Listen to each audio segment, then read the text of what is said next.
Debat kemarin malam, saya harus angkat topi kepada Ganjar Pranowo. Saya nggak salah milih beliau karena selain cerdas, menguasai masalah, juga pengendalian emosinya itu luar biasa hebat.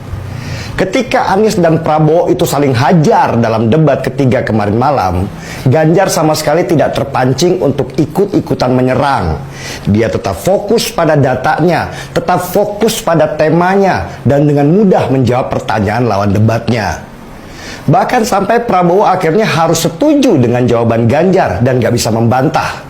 Dan dari debat kemarin malam, akhirnya kita bisa tahu masing-masing karakter calon pemimpin yang ada. Yang saya heran itu justru Prabowo. Dia kan Menteri Pertahanan, bahkan sudah hampir 5 tahun menjabat. Lah kok debat yang temanya tentang pertahanan dan keamanan, yang seharusnya itu menjadi keahlian dia sebagai menteri, Prabowo malah terlihat tidak paham apa-apa. Prabowo tidak pernah bicara teknis, malah sibuk orasi-orasi yang bersifat motivasi. Saya ini jadi ragu, ini Pak Prabowo sebenarnya Menteri Pertahanan atau motivator kayak Mario Teguh. Saya itu awalnya mengira kalau tema debat ketiga tadi malam itu, Prabowo akan menghabisi 2 orang pasangan calon lain yang pasti bukan bidang mereka bicara tentang pertahanan dan keamanan. Apalagi latar belakangnya Prabowo itu militer, jenderal lagi. Kenapa kok malah dia yang lemah bicara, yang seharusnya menjadi bidang spesialisasinya dia? Malah Prabowo seperti diajari oleh Ganjar tentang bagaimana seharusnya pertahanan dan keamanan itu. Dan yang lucunya, Prabowo lagi-lagi setuju. Ini yang seharusnya jadi Menteri Pertahanan itu Ganjar atau Prabowo sih? Dan Ganjar juga nggak mempan dipuji-puji oleh Prabowo. Pada satu titik, Ganjar menghajar Prabowo dengan data penurunan kualitas pertahanan kita di dunia. Padahal anggaran pertahanan itu sudah sedemikian besarnya. Dan ketika dihajar data, Prabowo bukannya membalas dengan data lagi, tapi malah sibuk menyalahkan Menteri Pertahanan lama, menyalahkan DPR, bahkan Ibu Sri Mulyani, Menteri Keuangan. Seakan-akan semua masalah urusannya adalah uang. Kalau nggak ada uang, maka rencana nggak jalan. Jadi kalau Bu Sri Mulyani itu menghemat anggaran, maka menurut Prabowo yang salah ya Menteri Keuangan. Lucu banget kok, nggak masuk akal. Saya merasa Prabowo bukan hanya tidak paham teknis pertahanan dan keamanan negara kita.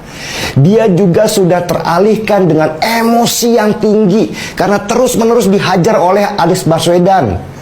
Dan dari yang saya perhatikan, Prabowo yang sebenarnya temperamental berusaha menyembunyikan kemarahannya yang luar biasa di dalam dada. Bahkan mungkin saking marahnya, dia udah nggak bisa joget-joget gemoy lagi, seperti yang biasa dia lakukan ketika lagi emosi.